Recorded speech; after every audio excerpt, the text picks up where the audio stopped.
For lesson 12-2, meron tayong sentence pattern na N1 wa, N2 yori, adjective des. Again, it's N1 wa, N2 yori, adjective des. So, meron tayong i-introduce na bagong term which is yori. So, meron tayong two nouns, N1 and N2. So, ano nga ba tong yori na to? Ano ba tong sentence pattern na to? This sentence pattern describes the quality and or state of N1 in comparison with N2. So, basically, kung gagamitin mo tong sentence pattern na to or grammar pattern na to, may kino-compare kang dalawang nouns. So, si N1 ay kino-compare mo kay N2. For example, Philippines is hotter than Thailand. South Korea is colder than Japan. Car is more convenient than train. Okay? So, meron tayong kino-compare. Kung dati yung sentences natin, maganda sana kaso sobrang mahal. Desga, ngayon naman, nagko-compare na lang tayo ng dalawang bagay. Okay? Or dalawang nouns. Any nouns. Bigay ko yung number 1 as example. Pag meron tayong Philippines is hotter than Thailand, meron tayong N1 as Philippines. Basically, since yung N1 mo is followed by wa, ang yung subject, yung topic mo, yung pinag-uusapan mo would be yung subject, which is N1. And then, yung gusto mong i-compare sa ating subject or topic would be N2. So, si N2, siya yung magiging followed by yung new word natin, which is yori. And then, adjective, des. So, kung mapapansin, ang adjective natin dito ay hotter. Okay, so that's atsui, no? Atsui. For example, meron tayong Philippines is hotter than Thailand.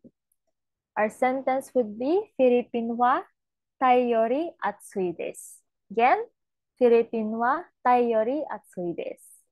Kung mapapansin, topic, Philippine, followed by wa, and then N2 na Thai.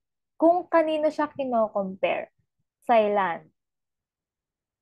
So, yung kung kanino mo kino-compare, dagdagan mo ng yori, Thai yori, that means than. And then, ang ating adjective, atsui, hot. Yori atsui, hotter. And then, don't forget, sa dulo, kailangan nating dagdagan ng des. Okay, so our sentence now would be Philippine wa Thai yori atsui desu. N1 wa, N2 yori, adjective desu. Wakarimashita ka minasan? はい、はい、わかりました。わかりました。Any questions so far? Okay, sige, let's proceed. May Ansan, how about South Korea is colder than Japan? Can you try? 韓国は日本より寒いです。Correct, very good. Yoko dekimashita. It's 韓国は日本より寒いです。はい、ありがとうございます。How about Joe-san? What if car is more convenient than train? 車は電車より便利です。 Correct. Bakit hindi natin nilagay yung na sa ating adjective? Sa present po pala. As a present. And ang kasunod ng ating adjective ay des Des. Tama. at hindi noun. Nilalagyan mo lang ng na ang iyong adjective na kapag ang kasunod ay noun. Pag des ang kasunod niyan or ja arimasen, hindi tayo naglalagay ng na.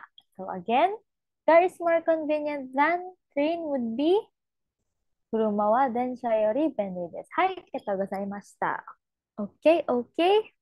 Let's proceed. Paano naman kapag kabaliktaran yung gusto nating sabihin? Kung kanina sinasabi mo na hotter yung N1 or colder yung N1 or more convenient yung N1, what if ang sentence natin ay not hotter, not colder, not more convenient? Ang ating sentence would now be, for number 1, example ko lang, Philippine wa Thai yori atsukunai desu. Again, it's Philippine wa Thai yori atsukunai desu. Okay? kung mapapansin, same pa rin ang ating grammar pattern, yung adjective mo lang, yung kinonjugate mo.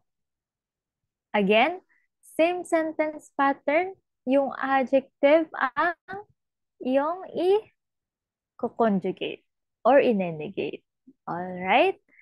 How about Joe-san, kapag South Korea is not colder than Japan?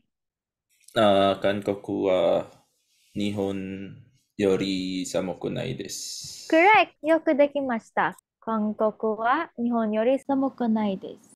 Okay, hi kato gozaimasu. How about naman me and San if car is not more convenient than train? Kuruma wa densha yori benri ja arimasen. Correct! Kuruma wa densha yori benri ja arimasen. Okay? Daijoubu desu ka, minasan? Hai, Ay, daijoubu daijoubu desu. Any questions sa ating yori? Okay, wala. What if yung sentence mo is, today is hotter than yesterday? Paano kaya yon? Today is hotter than yesterday. Okay? How about yung may ansang? I-PM nyo sa akin kung ano yung sa tingin nyo translation ng today is hotter than yesterday. Correct, may ansan. Hi, kato gozaimashita. Perfect kayo pareho. Pag today is hotter than yesterday, that would be kyo wa kino yori atsui desu. Okay, hi. Any questions? Arimasen? Arimasen. Pag ano po, Hi. sensei, pag kunyari is not that much, mga ganun. Sonnani yung term mo, no? For example, kyo wa kino yori sonnani atsuku nai desu. Compared to yesterday, today is not that hot. It's not that hot. Meron tayong word na sonnani. And then, adjective, des or ja arimasen. Okay? Note mo muna siya, pero medyo advanced siya. So, ang sonnani natin, dinadagdag natin sa before ng ating adjective. Pero correct naman siya, no? Good question siya, Josan. Kasi, mas common nga naman yung ganong types of sentence natin na pag nakikipag-usap. Hindi naman ganong kainit compared sa Thailand, no? Okay.